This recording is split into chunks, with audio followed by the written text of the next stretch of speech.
Your experience in Switzerland, how much do you think that's going to help you when you get to an NHL training camp? Just that time that you had playing with and against, fully developed professionals already.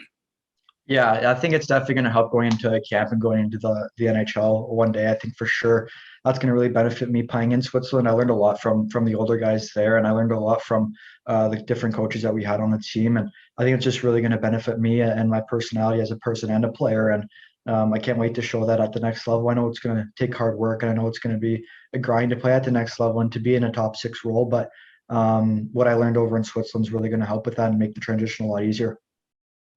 Play with Flint, obviously, because of the canceled OHL season, but they've really started to churn out some good players like Ty Dellandrea, Nick Commano most recently. What are they doing so well over there that's really kind of changed the perception of what they've been able to do? I think they just trust their players. I think that with Ty, and I obviously know Ty. I don't know Nick at all, but when Ty was there, they trusted him a lot. They took it as his team. It was his team, and I hope to do that next year. I think it's going to be my team next year, and I'm confident with that. And he played in every single role, and that's what I'm going to do. And they give him the best opportunity possible to succeed. And I hope they have full trust in me next year, and I think they do. And they will give me that full opportunity to be that number one guy like what Ty was in his third and second year. Your offensive game always seems to show through, but your two-way ability seems to be one of the things that doesn't get talked about a lot. When did that sort of become a big part of your game?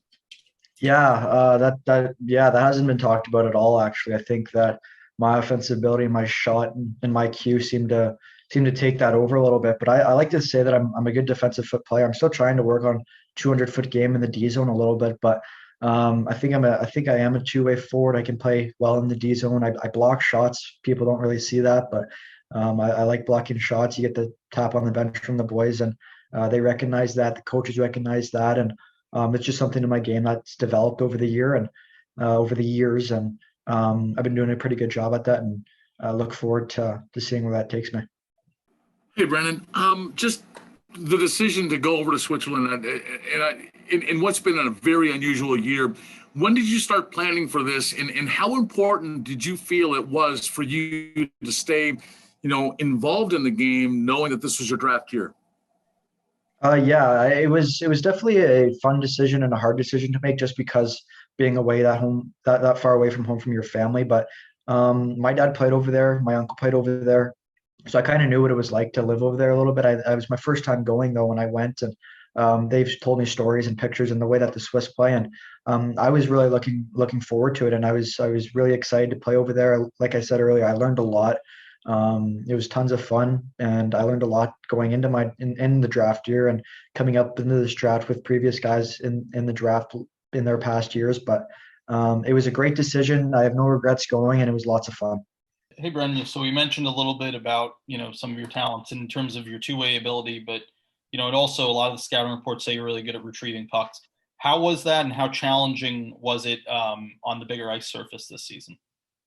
Yeah, I think that's something that I had to get used to really quickly. I think that that's pretty cliche to say when you go over to Europe that you have to get used to the ice surface quickly, but it is honestly the truth. I think that if you're a type of player like myself, who is very physical and very offensive and likes to take the puck away from opponents, it's going to be challenging on those bigger ice surfaces. But with my hockey IQ, I thought that I handled that pretty well, and I learned pretty quickly about the big ice surface.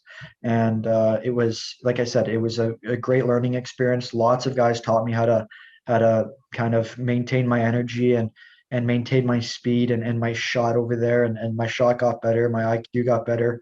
It was just, like I said, it was a lot to take in, it was a lot to learn, but at the same time I love learning and I love doing extra. So it was great, but it was a challenge at the same time. Hey, Brennan, just looking over your stats here a little bit, the one that obviously jumps out is a couple of years ago at the AAA level. You had 146 points in like 72 games or something. What was that season like? I mean, what's that like to go through that massive amount of success, at a fairly high level? And then how challenging is it to try and take it, to the next level, going to the OHL and then, this year in Switzerland?